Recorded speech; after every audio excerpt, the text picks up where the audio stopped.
Do you have intents of growing a podcast or email list? A virtual conference is a great vehicle to help you do that.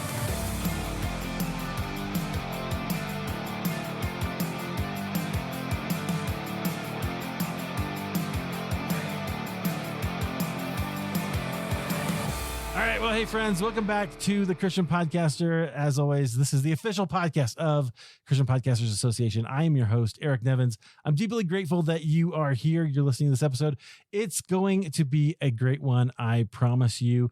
We are going to talk about community. Step number 7 on our long roadmap of building your online audience through podcasting is building a community. Why? Because that is how you draw people in and you really serve them. You create something that's bigger than you. They can serve each other. And it's really, really powerful. How do you do that? Well, there's a lot of different ways, but one of the key ways is to do a virtual event, a virtual event where you can bring people and really give them a whole ton of value at once, having a shared experience. Our guest believes that virtual events are one of the best ways to grow your podcast or your business. And she is ready to help you do that as well. I'm actually going to help her with an event here coming up next week. Her event, we're going to talk all about that. Our guest is Jen Kline. Jen, welcome to the Christian Podcaster. I'm glad you're here. Hey, Eric, thank you so much for having me. And I love what you said about community, the shared experience. That's so good. That's exactly what we're all about. Isn't that what draws us together, though? Like, you think about it. I think about this all the time with the internet, right? Because one of the things that is sort of, even though we live in a marvelous time when you can get all kinds of content that is exactly what you like, the lack of shared experience is a bit of a problem, right? So I think about how do we create more of those? Absolutely. Yeah, Absolutely. I love it. And the internet is the way I believe, certainly. One thing I love is that it's cross borders, right? It's cross genres. It's cross all kinds of different things that would otherwise be boundaries. Which is really great. So I'm sure we're going to talk a lot about that. Okay. So I've introduced you as like, you're the virtual event lady, right? That's what we're calling you now, Jen. Okay. So you tell me, how did you discover really the power of virtual events initially? And just kind of tell us that story. Yeah. Okay. So I had this friend. I started a blog in 2015. I was going to be a blogger, but I am not a blogger. So that didn't go very far. But in that process, I met a friend and she said, "Hey, Jen, it would be so cool if we could go to a Kidmin." We were children's ministry bloggers. If we could go to a Kidmin conference and promote our stuff. And yes, I would love that, but it was expensive and there's kids at home and, the excuses. She's like, "I know, we're going to do a virtual conference." And I was like, no. Emphatically, decisively, no, we're not doing that. But can you imagine the tech behind that? That was my original thought. And I knew that was going to fall on me, that tech side. So she let it go. But she came back to me and she's like, "Hey, we're going to do that conference." And, okay, if you say so. So we did. We hosted our first virtual conference on Facebook. It was I don't know if it was a Facebook page or a Facebook group or something. And she scheduled all the posts and people went live. And do you know what I walked away from that saying? I met really cool people. And it was motivating for me. It was the relationships. So we're like, okay, let's do it again. And we did. But we had a platform this time, not Facebook. We had a plan this time. We still cobbled some things together. We happened to do it in February of 2020. So, just before conferences were or virtual conferences were the thing. Right. And I walked away saying, wow, I met so many more amazing people. That was so cool. I loved the community and the energy that came from that. And that is how I started to love virtual conferences. Okay. So this raises a really interesting issue too, I think, about virtual conferences. I think obviously we did one back in 2021. Right. Yeah. And, because I was like, hey, that's the way we can get together. And it was kind of the thing to do during COVID, but I think they're still relevant now. What do you think? Absolutely. So if I look at me as one case study. I have special circumstances, special being I'm a mom of 5 kids, and I can't just get up and go to a conference because taking 5 kids, well, I can't take 5 kids with me, and just leaving them with someone is really hard too. Um, Mm-hmm. so that's just one case study of one person and why I can't get up and go to an in-person conference. There are people with all kinds of reasons all over the world who are saying the same thing. And Eric, that all over the world thing is huge because how many conferences do we talk about that take place right here in the US? Or Yep. even if they take place in the UK, there are still so many people who are not able to access that. And we can bring the message of hope that God has placed in us to those people because we have this vehicle of the internet and this mode of a virtual conference. Yeah. Okay. So this is why we get along, Jen, right? Because we believe in this thing. I believe for podcasters, and really for online creators, which is kind of where I think things are starting to go. It's not just podcasters. It's not just YouTubers, right? It's not just bloggers. It's online creators, people who are creating content and communities online. Wow, that's amazing. But the beauty is that reach. You can reach people literally all over the world. I'm convinced that online content is how the gospel goes out in the 21st century. And one of those ways might be if you were to create an event for your audience, for your podcast. That's a way that you could start something that would begin to build a community, okay, for your audience. We're going to get into how. We'll talk a few of those kinds of things coming up here. So I'm going to ask you this question. Like, how can events help podcasters connect to their ideal audiences, like that perfect person for my show? If I did an event, how can I connect them? How does that work? Right. So you are probably offering some kind of transformation.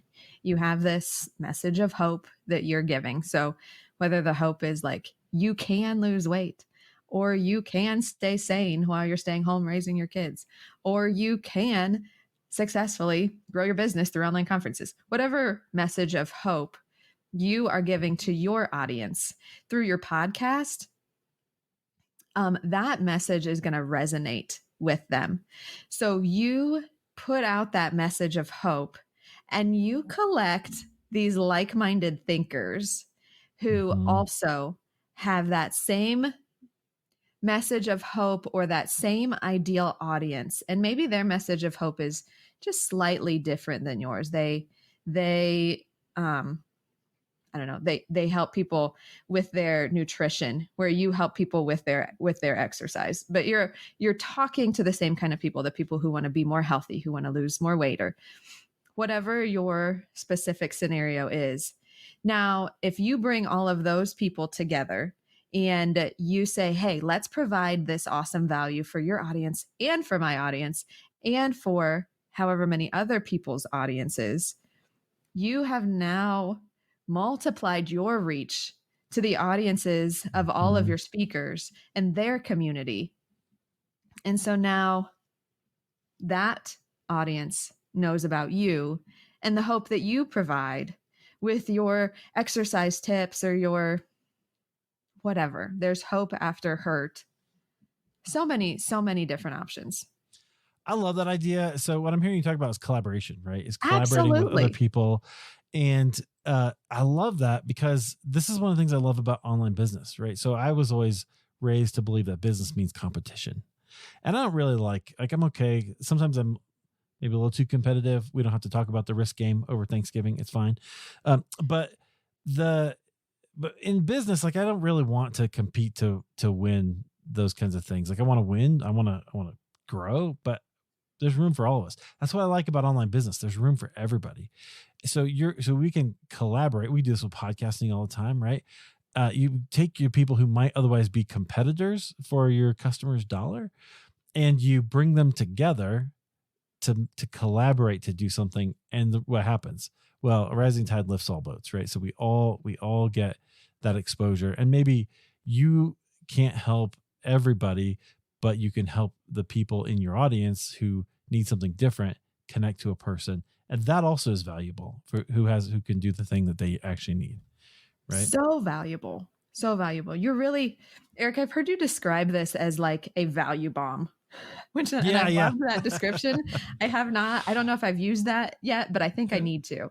That a virtual conference is like a value bomb for your audience and everybody else's audiences. Yep. I do think of it that way because so this comes from this is one of those online business principles, right?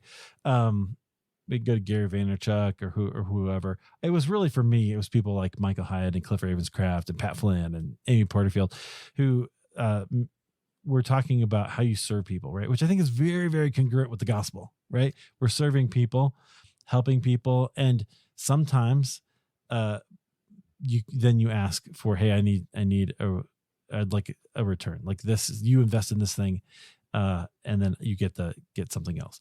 But you give before you ask for more. You serve first. I think that's very congruent with the gospel. Absolutely. I totally agree with that. And I mean, like, isn't that what you want to be? Don't you want to be known as a giver and a server? Absolutely. So that's what you can do with your virtual event. You can actually serve, and I love that. I think I did make that up. You can use it as much as you want, but a value, I guess it's just dropping a whole bunch of value for your audience. Okay, so obviously, I think that podcasters should be doing live events or virtual events for their audiences. But who do you think should be doing virtual events for audiences? Okay, I want to answer your question. I want to hit what you said, and we can hit it now or we can hit it in a bit. But okay. I want to hit the live events. Yeah. Part. So, okay. So let's just hold that thought and I'll answer your question. So who do I think should be hosting events? I think that you should be hosting an event if you are a community driven business owner. So if you find the value in bringing a group of people together around a common purpose or a common hope or a common struggle, whatever that commonality is that you bring people together over, I think you should be hosting a virtual conference. Like, period. Bottom line. That's what I think you should be doing. Absolutely. Okay. So go back to the live thing. Yeah. Because yeah. Okay. So you know how people tell you have to draw a line in the sand, right? Uh-huh. I have decided that one of my lines in the sand that I am willing to stand on and I don't know, probably die on is that live events are greater than recorded events. So in the online world, I'm guessing that you have probably attended a summit and it was pre-recorded. And so what happens is that person works their tail off. They pull together all the people, they pull together all the speakers, they do all the work. There's nothing that I would say that is wrong with that.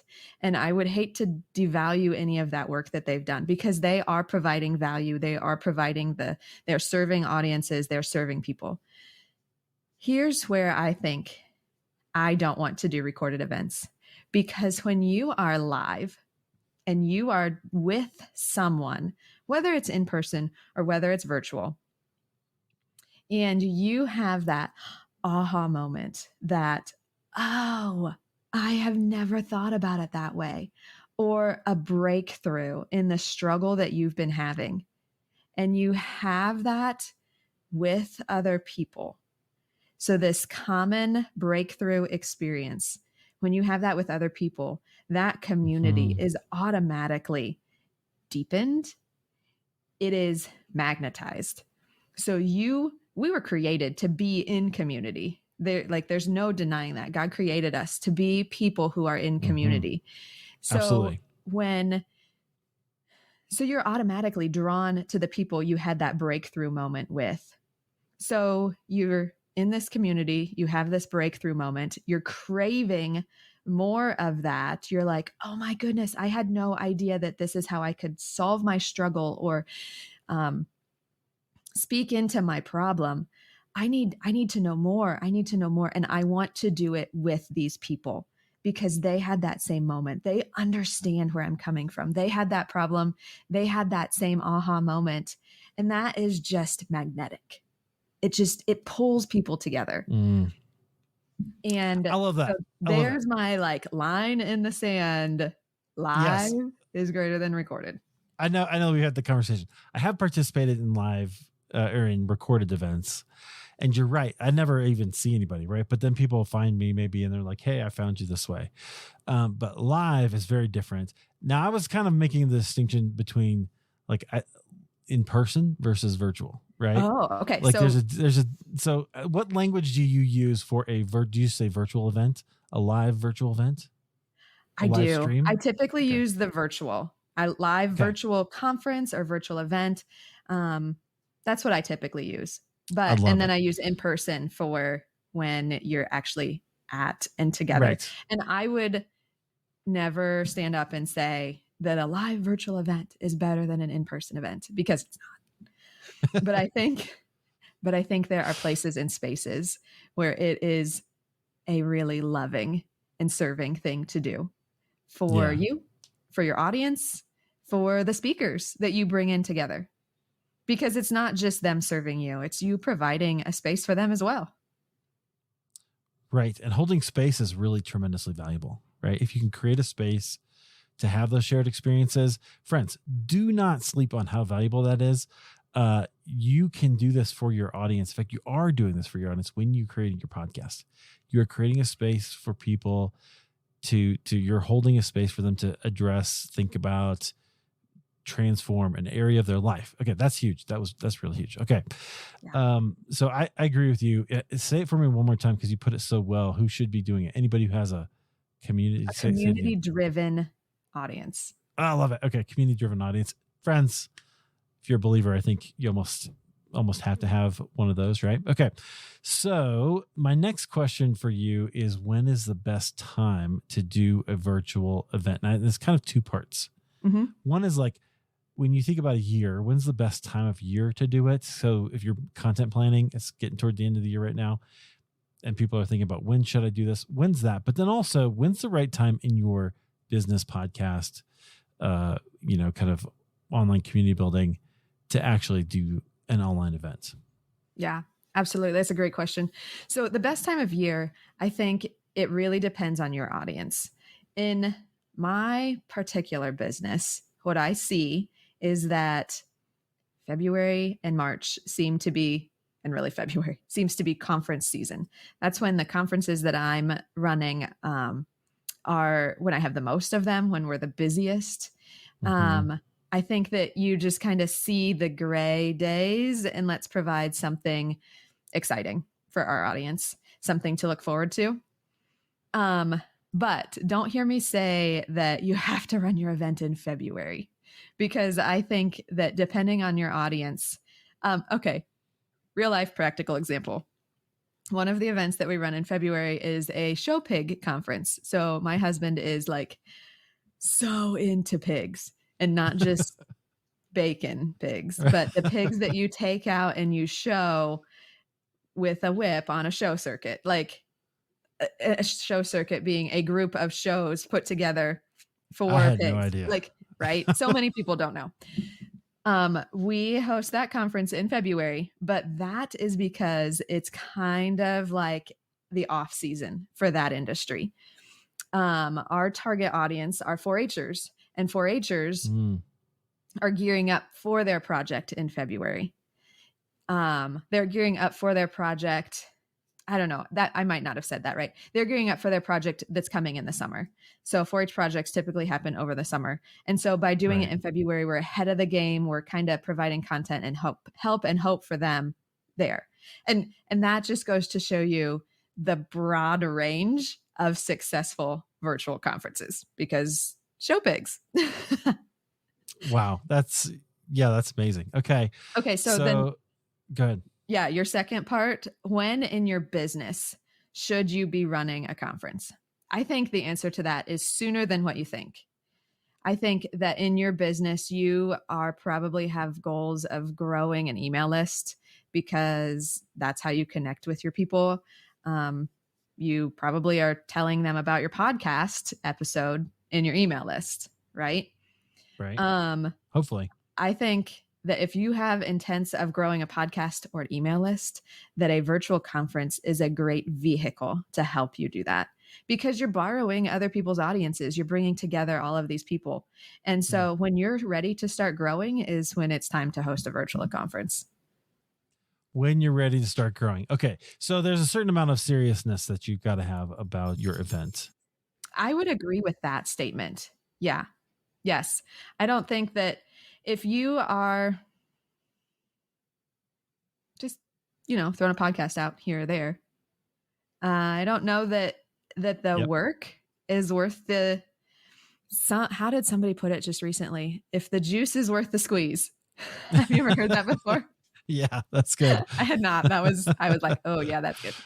Right. Are you going to get enough out of it? Because it's going to be quite a bit of work, right? And I think a lot of people feel that way. I would never sit here and say, oh, it's so easy.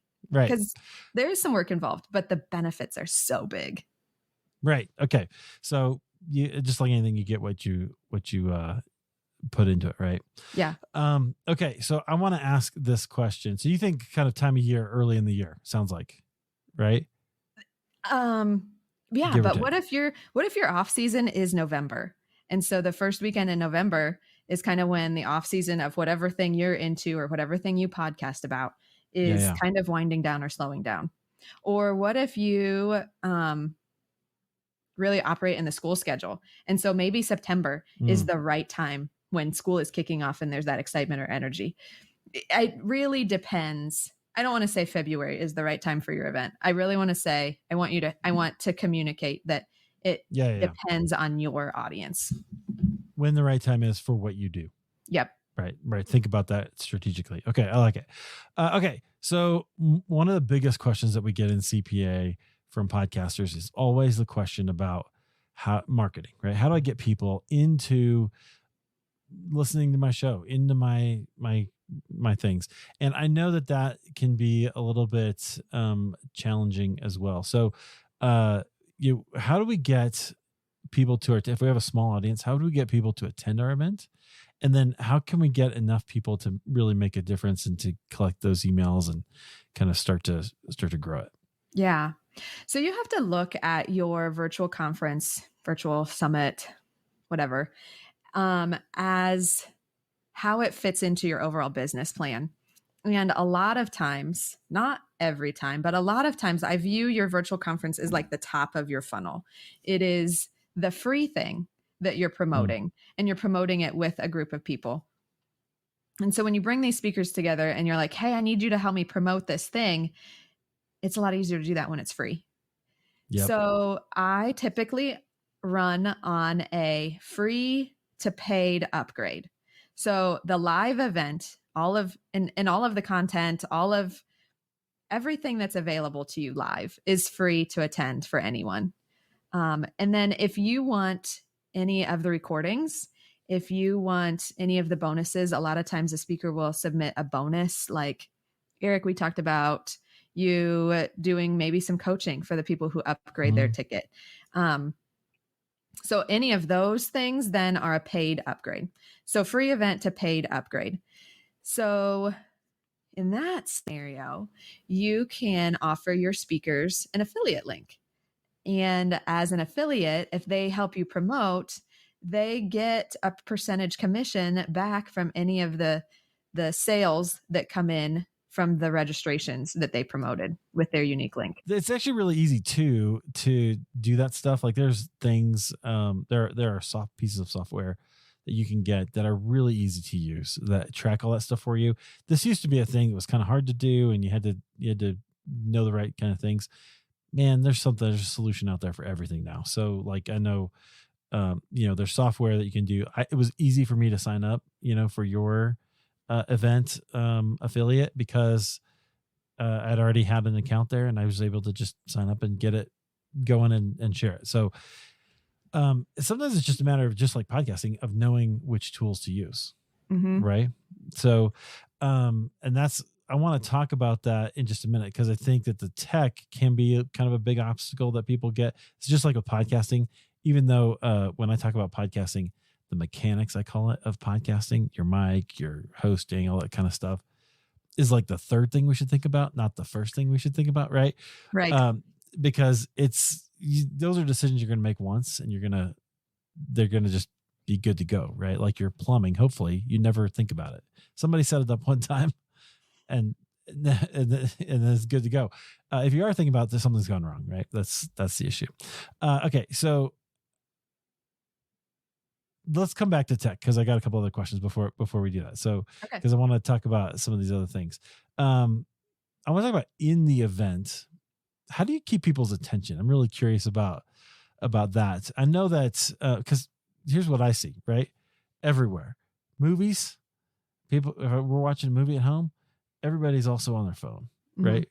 It's no longer, do you remember when back in the day, everybody was concerned about people being in front of screens all the time? It was one screen, it was your TV, right?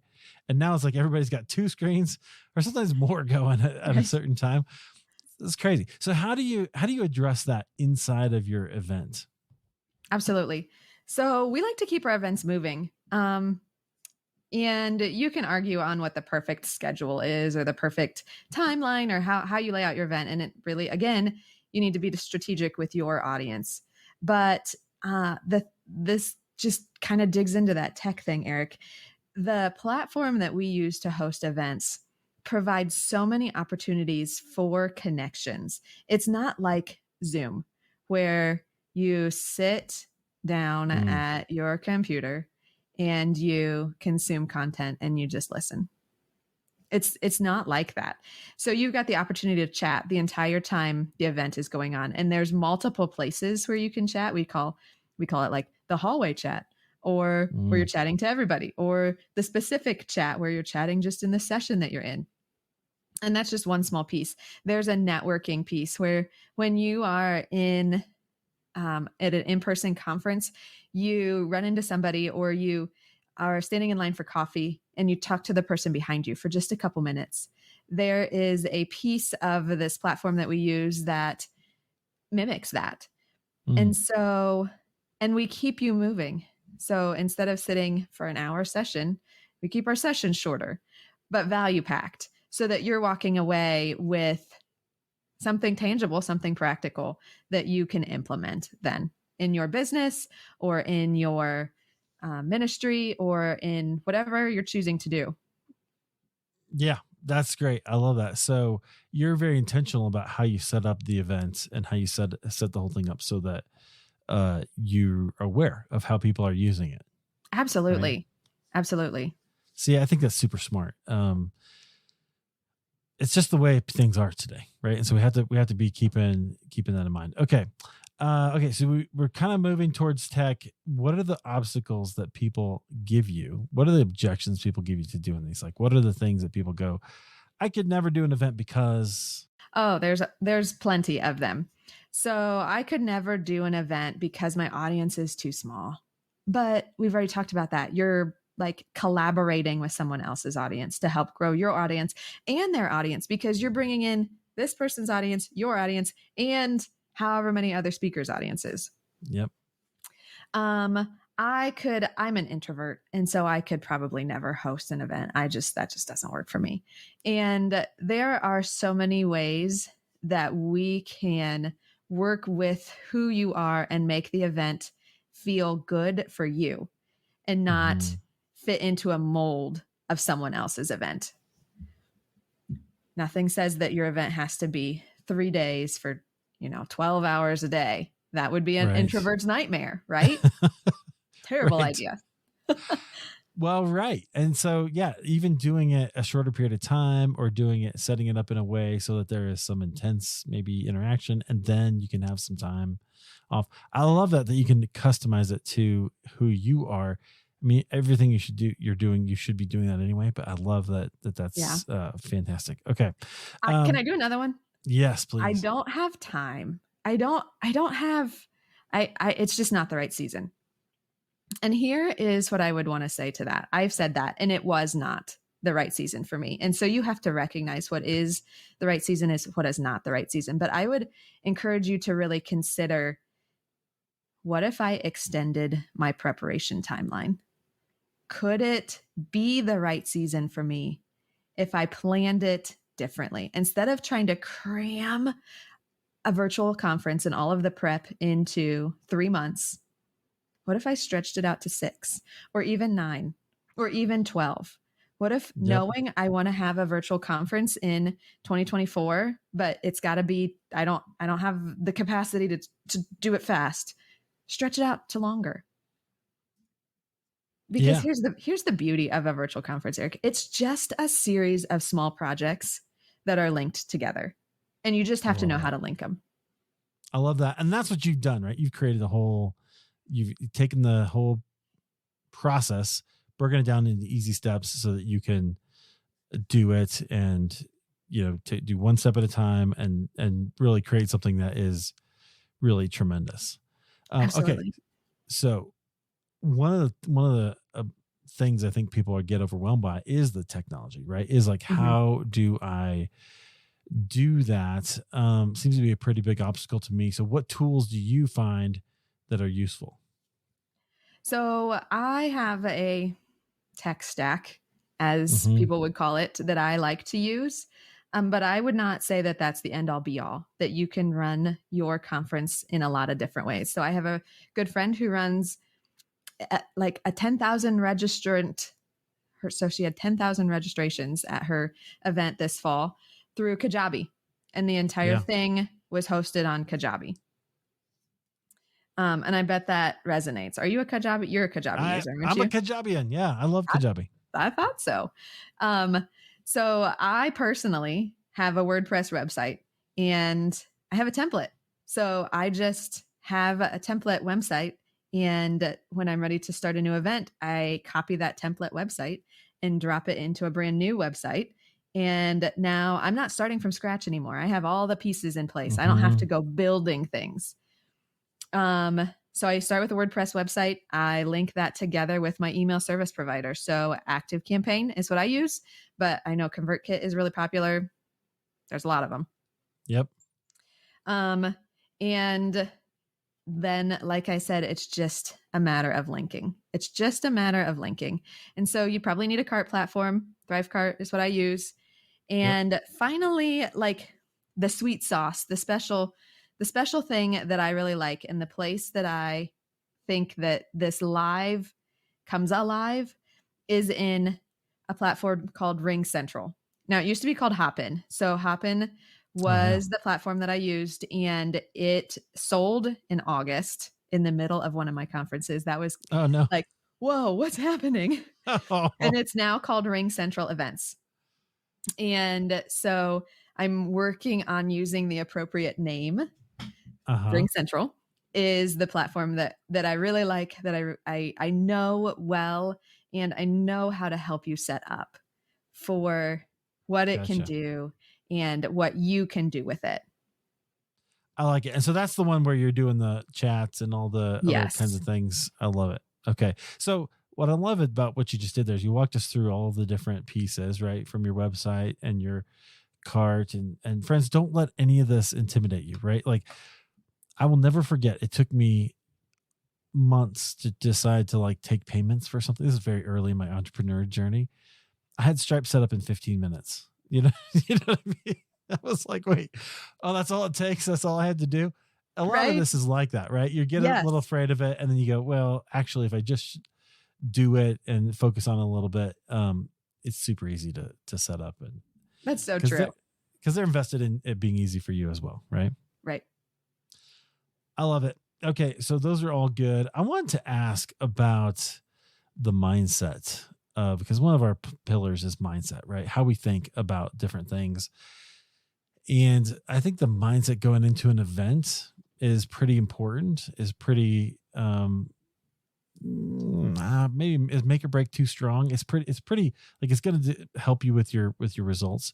So what is the mindset you give to your creators as you're helping them create an event?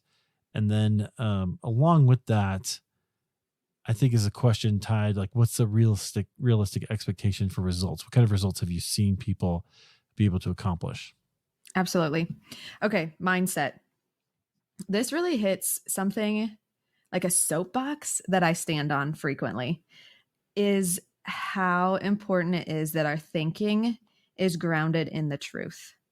And so when we are letting, if you imagine your life as a train and you've got the truth and your thinking and your emotions, you have to let the truth be the engine of that train. You have to let the truth be driving the thinking and then driving the emotions.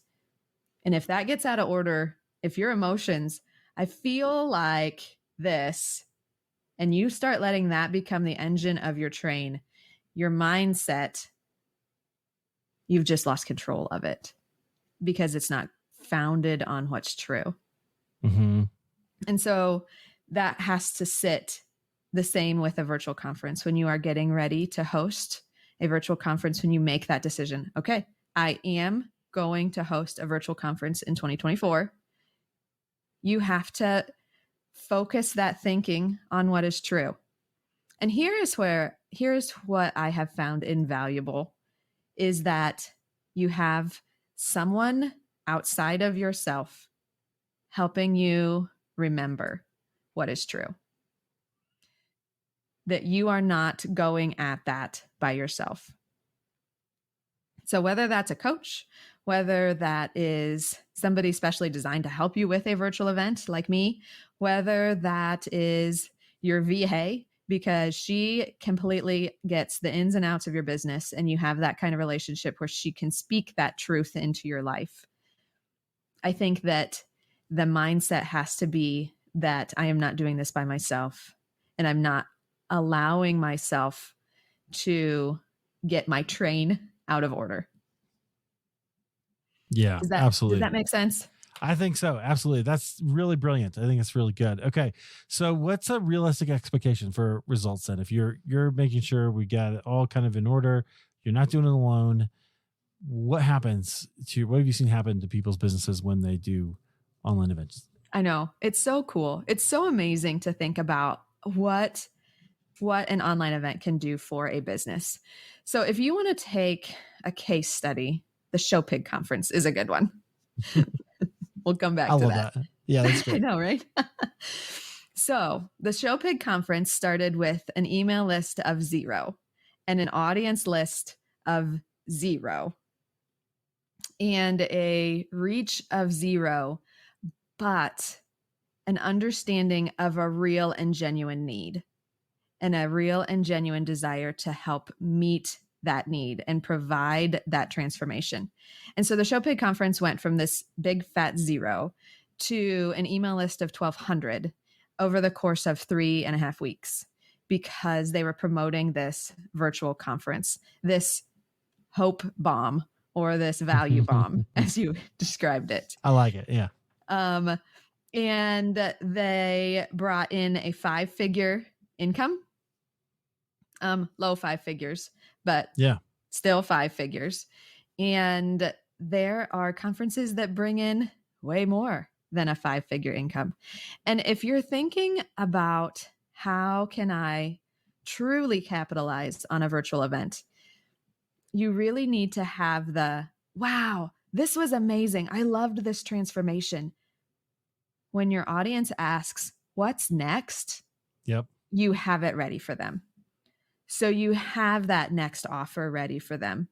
And you say, yeah, this was amazing. You're totally capable of this. You can do this. Let me help you. Here's how I offer coaching, one-on-one coaching, or here's my membership, or here is my group program, or my high ticket offer, or my podcast that will continue our conversation. Here's my Facebook community that will help us continue this conversation. You need to be anticipating this was amazing. What's next? Comment. Yeah, exactly. Right. Because that's always the thing that people feel, right, at an event is, oh, I love this. This was so great. I want to keep going. How do we keep going? And so you got to be ready to capitalize on that. One of the people I follow, Rich Litvin, says enthusiasm has a half-life, right? Okay. So you want to have something right away for people to offer people and to give them to jump in and dive into. And that does not mean it has to be a product or something that you're going to sell to them, right? It could be, It but could be. it could also be a community, and maybe it should be, if we're honest. Like maybe it should be, because you're not only are you doing all this work, but you're, if we're going to get to a place where you're able to monetize your platform so that you can do more of the work that you are called to do, maybe you need to do that. And so that's probably a mindset question we could talk about some other time. Yeah. But it could also be, hey, I'm starting this Facebook group, right? I'm starting this community that I want to keep going. So depending on where you are and what your goals are to get out of for your business, there's a lot you can do, right? There's a lot you can do if you're ready for it. So all of that. Okay. So that's fantastic. How do people feel after they do these events with you and they see some of these results and they see their email list grow and their client list grow, and they feel like this sense of community has really grown? How do they feel? What do they get out of it? Yeah. So I'm gonna be honest. When you first asked that question, I'm like, they feel tired because Okay, that's fair. you That's do. good. Like, I wouldn't lie and say, oh yeah. No, you feel tired because you are expending a lot of energy in a short amount of time as you Yep. are putting on this conference, this event, and connecting with the people. How do they feel when they recognize what they have accomplished collectively with this group of people? I think they feel gratitude. I think they feel some gratitude for the people who came alongside them and helped and said, yeah, I believe in what you're doing and I want to get in front of your audience. I believe in what you're doing and I think this is really cool. How can I help you? So they feel gratitude. And I would be remiss to say that they didn't feel a little bit of pride in wow, God, look at what you have accomplished through this thing. Look at how now I have the opportunity to share my message of hope with these many people instead of this smaller number that I started with. Yeah. And wow, look at how I get to offer this hope. It's the best word I've got for it. Hope for your problem. Yeah, absolutely. I think gratitude, excitement, tired, and gratefulness. Yeah. Okay. So one thing I love, if I'm going to be tired, I want to be tired because I've spent my time serving the right people, right? Because I've spent my time with others in the way, making disciples, helping people find their voice. That's what I want to do. I want to help. That's what I do with podcasters every day. But that is the thing, right? If you're going to be tired doing the right things, serving the right people. And I love that. Getting to the right place. So I think that's fantastic. Okay. Jen, I love it. So of course we've kind of been alluding to this, but you're doing an event for people who want to do events, right? You're doing a virtual event, and my friends, you can be part of it, of course. So Jen, tell us about the best way to reach for people to kind of follow up with you if they want to learn, that they go, hey, look, that sounds amazing. Even friends, even if you're like, I don't know if I'm ready, or I don't know if it's the right time, just come to the event, because the ticket's free, right? So Jen, tell us more about where people can do that. Right. So you can register for the event at virtualconferencehost.com. So pretty easy, virtualconferencehost.com, because I want to help you become a virtual conference host. Right. It is the space and the place where you can become that person. Okay. So here's what you're going to walk away with. You are going to walk away with, do you remember how I said that your virtual conference is a series of projects, small projects that are linked together? You're going to walk away with some practical first steps of some of those projects already completed, because I have asked the speakers to make their sessions super applicable and super interactive. And so you are going to walk away equipped already. You're going to be challenged in how you're thinking about your conference. You're going to be encouraged in the testimonies of people who have hosted conferences and why they keep coming back and hosting them again and again, why they are repeat conference hosters. And you're going to become part of a community. So you're going to have that shared common breakthrough of, oh, I can do this for my people. I can do this. And you're going to want more, because you're going to want to stay connected. Absolutely. And those kind of communities are really priceless, right? When you down the road, when you are doing your event and you have questions and you can ask a question and people can go, oh, this is how I solved that problem. And maybe lots of people solve that problem differently, and you'll get some ideas and you can find the one that works for you. So I love that. Okay. So again, that is where, Jen, it's at virtualconferencehost.com. Yep, it is. Okay. Great, friends. I do have a link because I'm going to be speaking there. So if you want to join, I'll put my link in all the comments, all the places wherever I am, and it'll be in this episode, the show notes of Christian Podcaster as well. You can use that, and that'll be great as well. All right, Jen, this has been really fantastic. We've gone quite a while here. I love that. Thank you, and appreciate your time. I appreciate your enthusiasm and your joy for all this. I'm going to give you the last word. Can you just leave? What do you want to leave us with as we wrap up here? Oh, I want to say that you are capable of creating.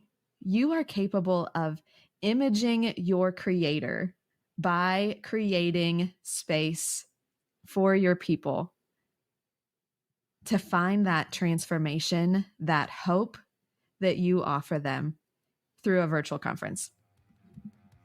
I love that. Okay. I'm going to resist the urge to go on a rant about being a co-creator. We image God, right? We are like God because we create. Oh, there's a whole rant there. Anyway, I'm not going to go on it because you said it so well, Jen. Thanks for being here. I really appreciate it. Thank you.